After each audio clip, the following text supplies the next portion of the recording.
Assalamualaikum warahmatullahi wabarakatuh. Ketemu lagi dengan Bapak selaku guru mata pelajaran sosiologi kelas 10. Pada kesempatan ini Bapak akan menjelaskan materi yang kedua.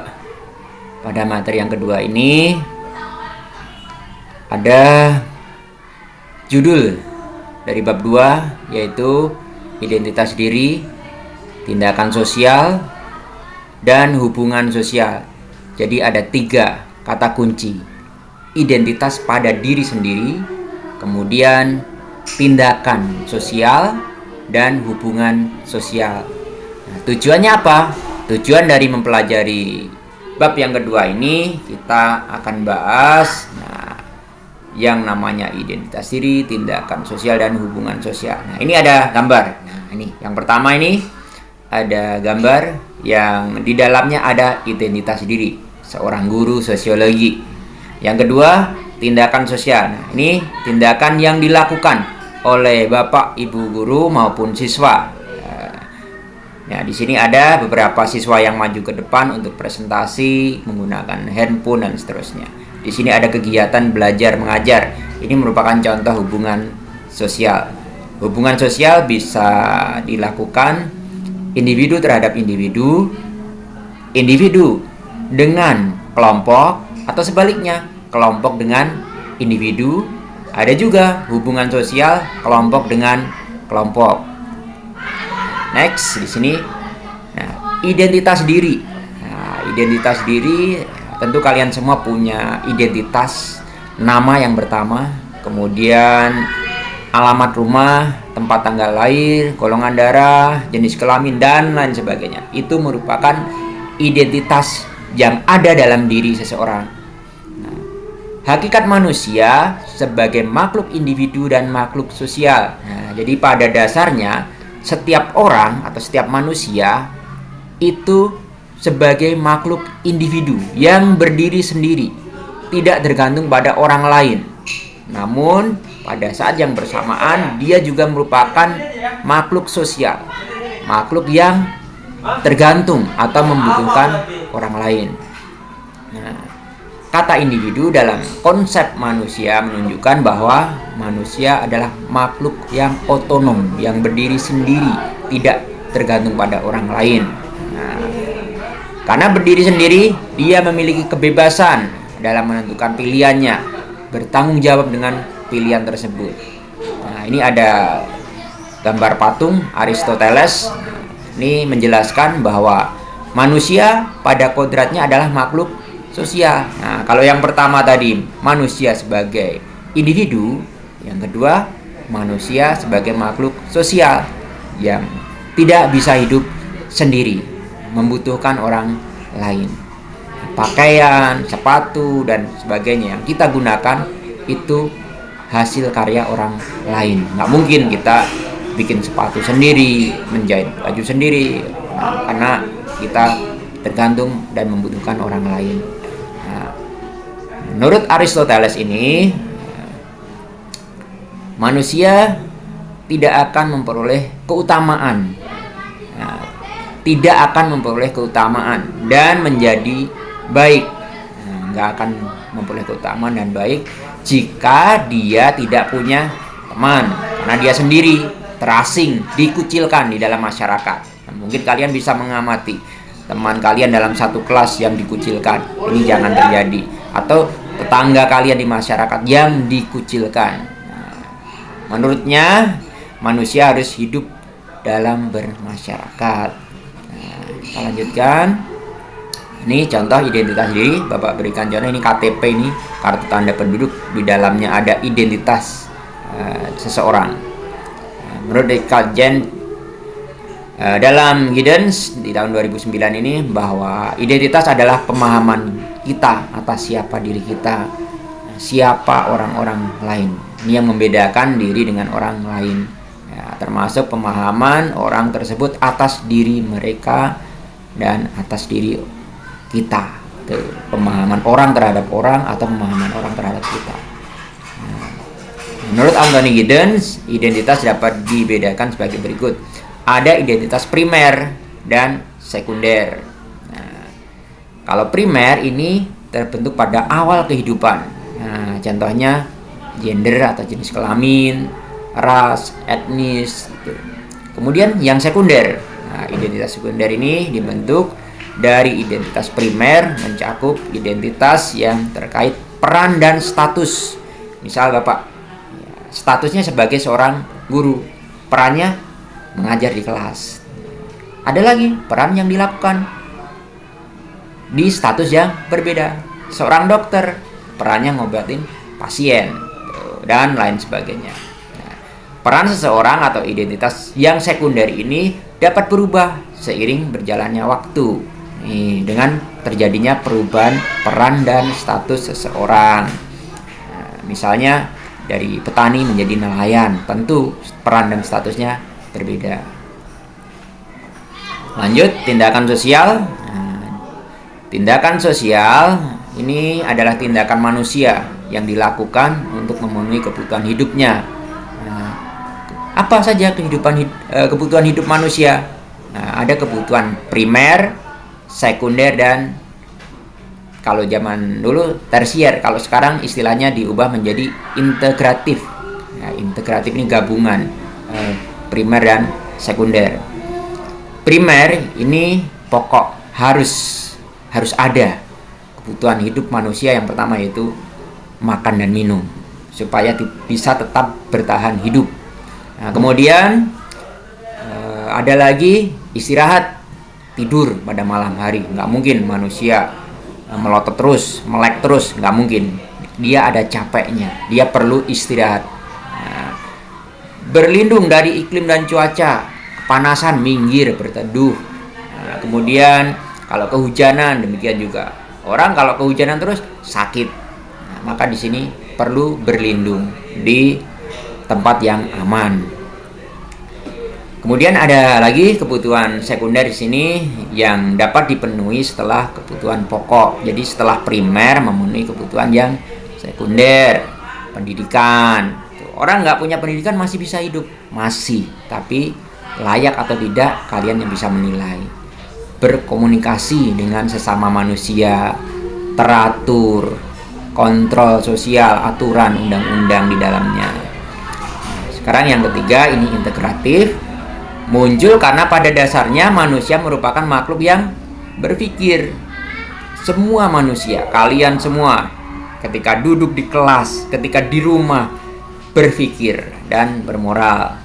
Nah, prinsip benar dan salah, pengungkapan perasaan kolektif, kebersamaan, keyakinan yang ada dalam diri, dan keberadaannya.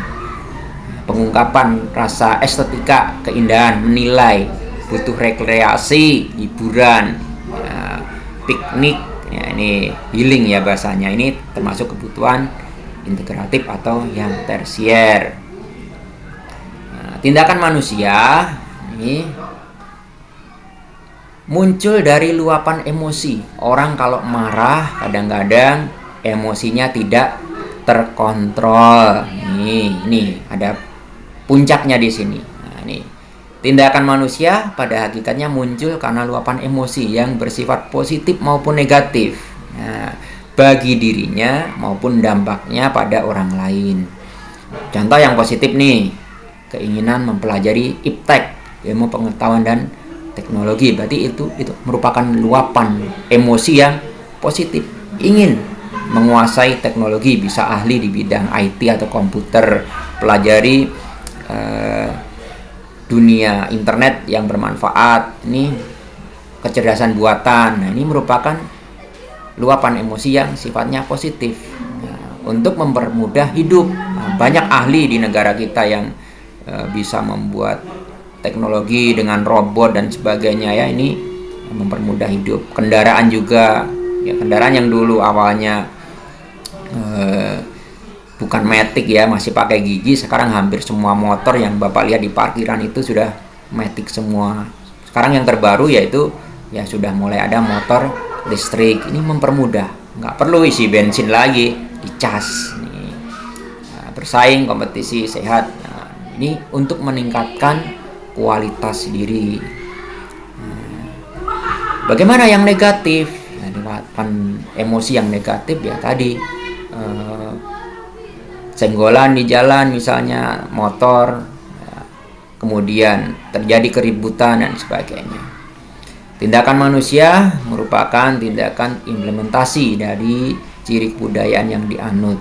Nah, ini ketika anak baru mulai bisa berjalan, ini dikasih kurung, anak kurungan ayam, dikasih bunga dan sebagainya. Ini adat setiap daerah tentu berbeda-beda. Tindakan anggota masyarakat suatu daerah yang dilakukan sejak dahulu kala dan masih berlanjut dipertahankan menjadi sebuah kebudayaan, menjadi ciri suatu daerah. Kebudayaan yang dilaksanakan atau diimplementasikan dalam tindakannya anggota-anggotanya tersebut akan menjadi suatu kebiasaan, adat istiadat, kebiasaan. Nih contoh masyarakat Jawa, upacara Tendak Siten yang diselenggarakan memperingati pertama kali seorang anak bisa berjalan. Nah, ini bapaknya, ini ibunya, ini neneknya. Ini upacara adat. Tentu di tiap daerah berbeda sesuai dengan kebudayaannya masing-masing. Nah, ini yang berikutnya yaitu hubungan sosial. Tadi sudah Bapak sampaikan bahwa hubungan sosial di sini ada hubungan individu maupun kelompok, interaksi. Nah, dalam hubungan sosial yang pertama harus ada yaitu interaksi. Termasuk saat ini kita sedang berinteraksi walaupun secara tidak langsung. Kalian bisa lihat video Bapak sampaikan materi ini sudah terjadi yang namanya interaksi. Nah, kecuali kalian tidak perhatikan apa yang Bapak sampaikan, ini tidak terjadi yang namanya interaksi. Nih, Bapak mengajar di kelas secara langsung, ini interaksi secara langsung. Kalau seperti ini, interaksinya tidak langsung, menggunakan media, menggunakan teknologi. Nah, interaksi sosial adalah hubungan timbal balik. Kalau timbal balik, saling. Nah, kalau Bapak jelaskan, kalian mengerti. Nah, ini ada timbal baliknya. Nah, kemudian kalau ada yang nggak ngerti, nanti bisa tanyakan ke Bapak.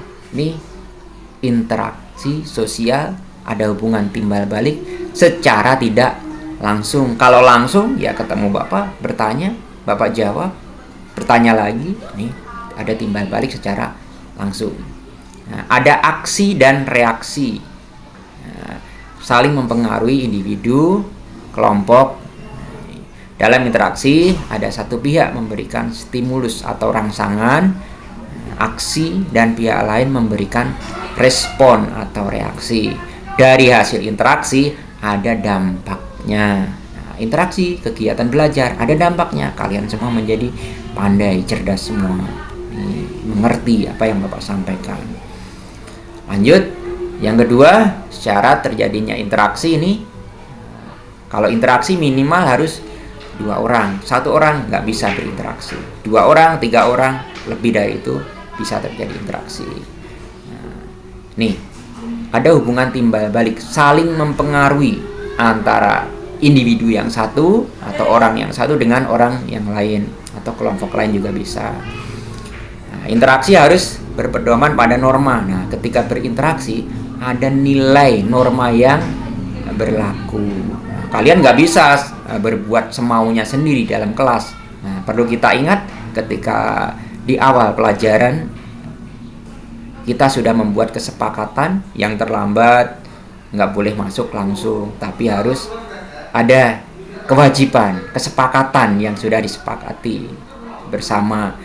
Bersihkan lingkungan sekitar kelas dulu, baru boleh masuk.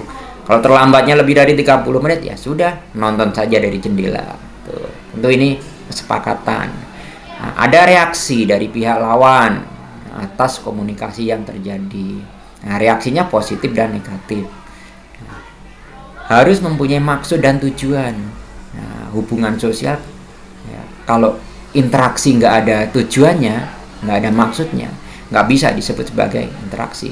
Ajak temannya ke kantin jajan, nah itu termasuk punya maksud, tujuan. Tujuannya apa? Supaya kenyang karena lapar. Dari jam 7 sampai jam 12 belajar di kelas, haus, lapar, maka ke kantin. Tujuannya supaya kenyang, supaya bisa belajar lagi nanti di waktu setelah istirahat yang jam kedua.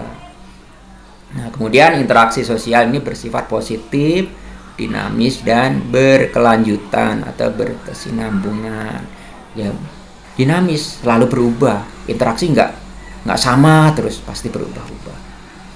Nah, contoh Bapak ketika mengajar dinamis, bukan hanya menjelaskan di dalam kelas saja, termasuk dengan media seperti ini, kemudian ada ulangan secara daring atau online, memberikan materi-materi yang berbeda-beda, ada video, kemudian ada PowerPoint, PDF dan sebagainya, atau di buku juga. Nih, dinamis sifatnya.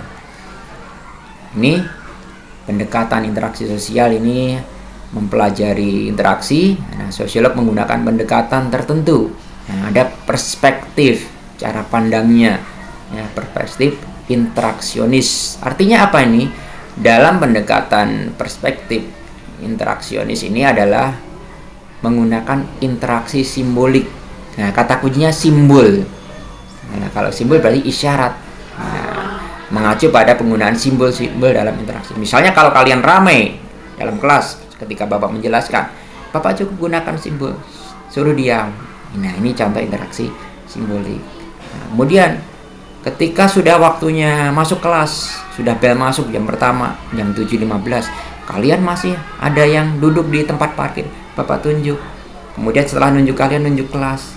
Tahu, bagi yang berpikir, bagi yang nggak berpikir ya jojong baik, diem aja, masih santai di parkiran sambil ngobrol. Nah, ini nggak berpikir. Tapi kalau berpikir, oh ya, ada interaksi simbolik, menggunakan simbol, tahu, paham maksudnya.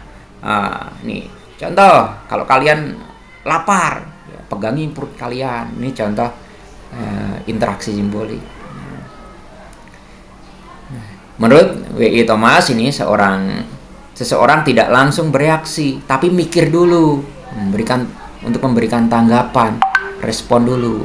Semakin lemot, semakin lama berpikir.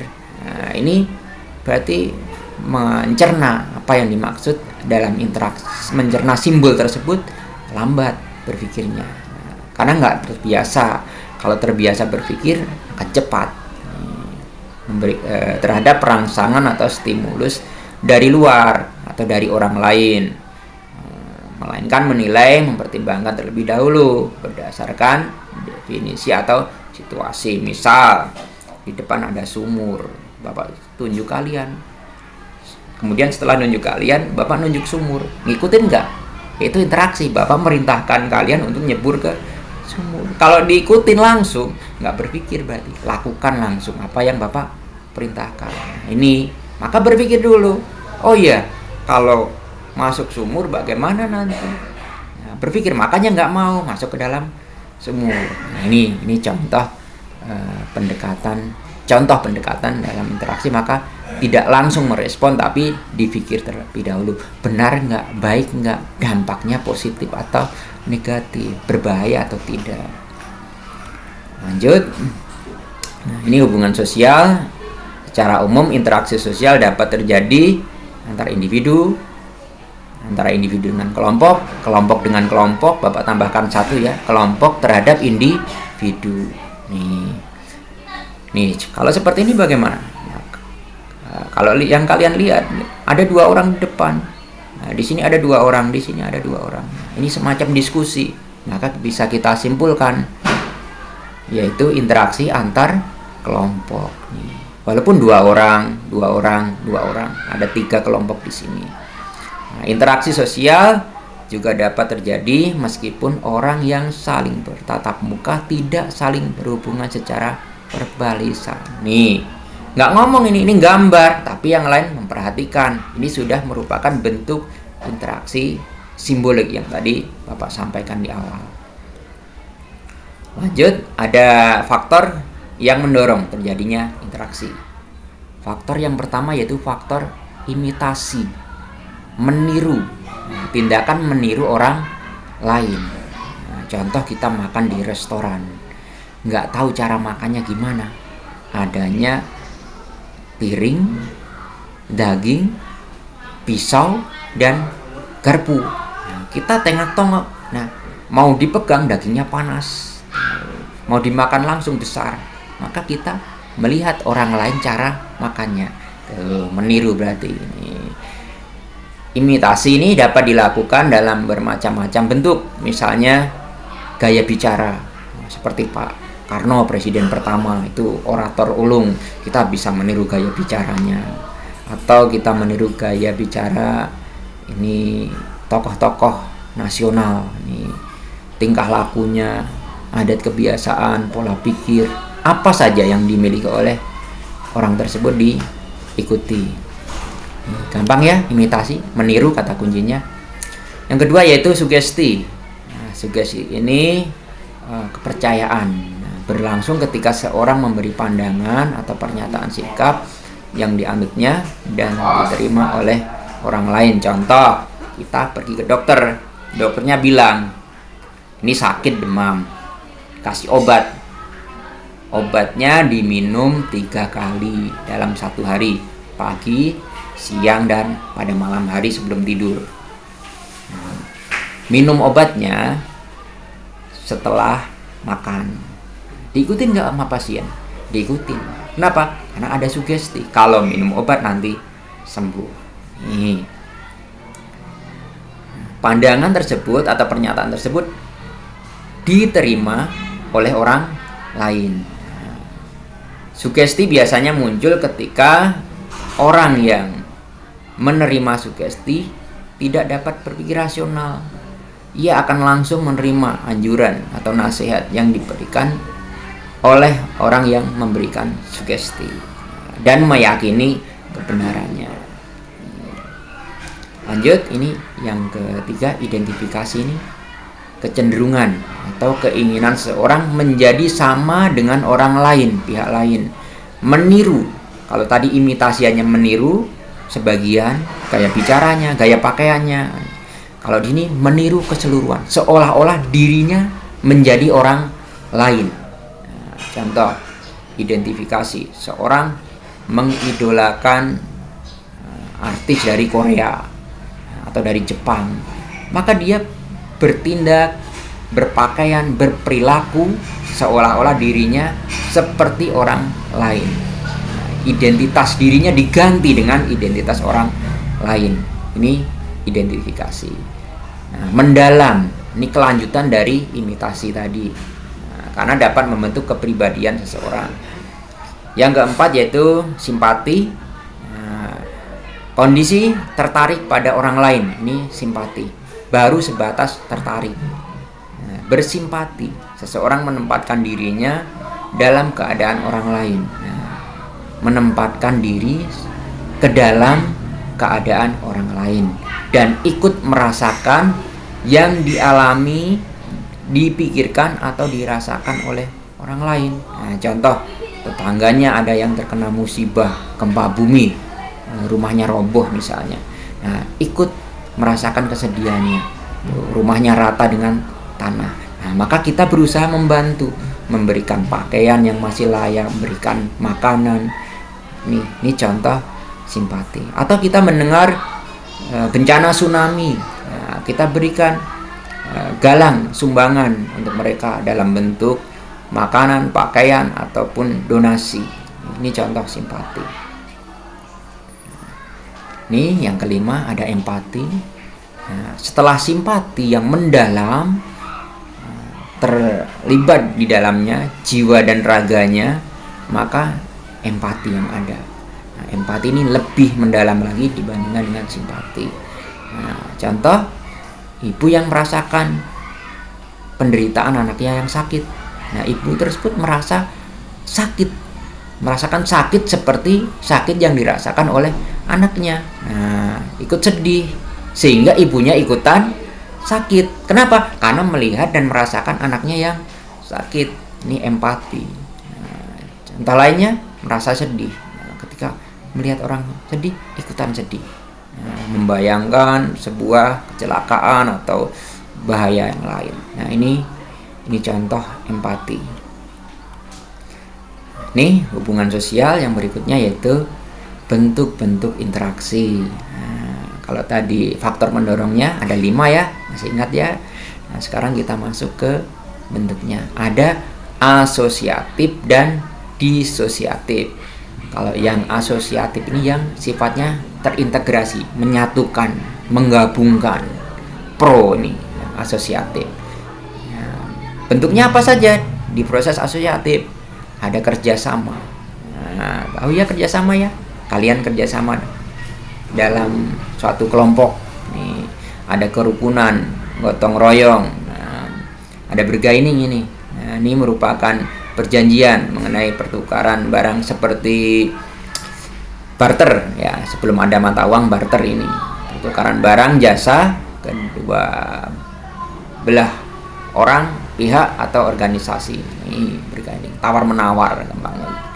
Kooptasi ini proses penerimaan unsur baru dalam kepemimpinan dan pelaksanaan politik organisasi. Contoh seperti yang terjadi di negara kita yang kemarin baru dilantik anggota DPR ya, ini merupakan kooptasi, menerima unsur baru dalam kepemimpinan pelaksanaan politik, karena kebijakannya pasti ada perbedaan, pasti ada perubahan yang dapat mengguncang sebuah organisasi. Berikutnya joint venture, koalisi dulu. Nah, kombinasi antara dua organisasi. Nah, contoh dua partai politik atau 3 partai politik berkoalisi untuk mencapai tujuan. Ada calon gubernur, ada calon bupati. Nah, ini koalisi antar partai politik. Joint venture ini kerjasama dalam penguasaan proyek tertentu, misalnya pertambangan minyak dan perhotelan. Contoh ini yang lagi ramai ini, pengelolaan beberapa aset negara ya, tambang terutama ini yang dikelola oleh organisasi masyarakat. Akomodasi ini masih yang asosiatif ya. Ini akomodasi ini memiliki 2 arti, sebagai keadaan dan sebagai proses. Jadi ada 2 arti akomodasi, keadaan dan proses. Bagaimana kalau keadaan? Mengacu pada keseimbangan interaksi antara individu atau antar kelompok. Nanti ada keseimbangan. Ini keadaan yang seimbang.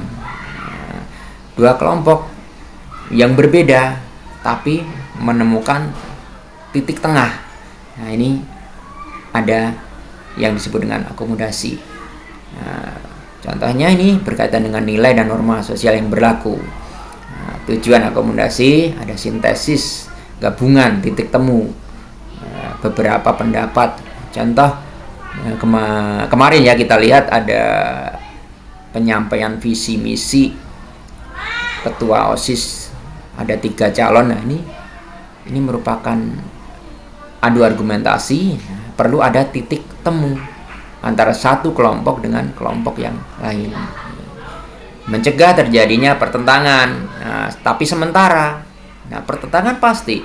Kelompok calon 1 ingin menang, calon 2 ingin menang, calon yang ketiga ingin menang, semua ingin menang. Tapi yang menang hanya ada 1.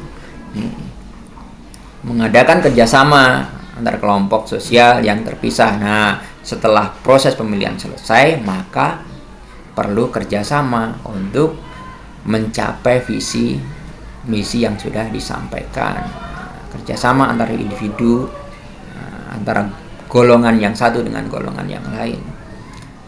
Mengusahakan peleburan antar kelompok, dihilangkan kelompoknya yang terpisah tadi, melalui perkawinan.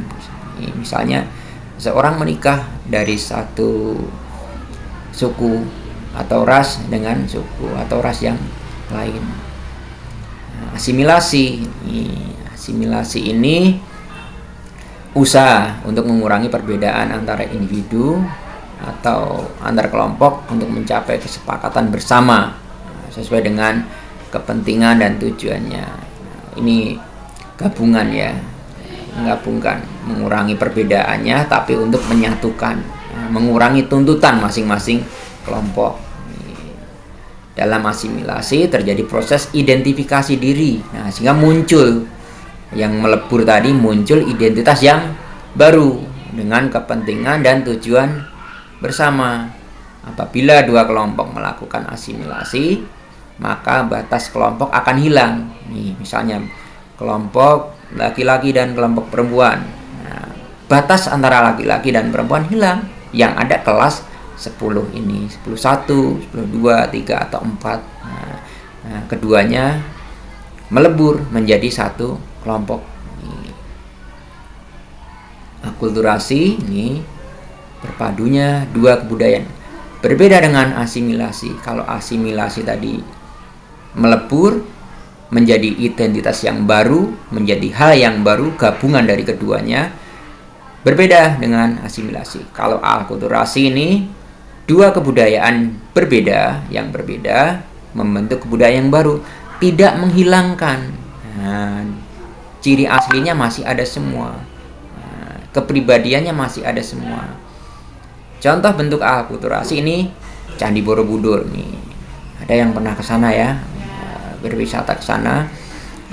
Perpaduan antara kebudayaan India dan Indonesia. Karena ini dari India masuk ke Indonesia, gabung, ciri Indonesianya masih ada, ciri Indianya juga masih ada, masing-masing masih terlihat.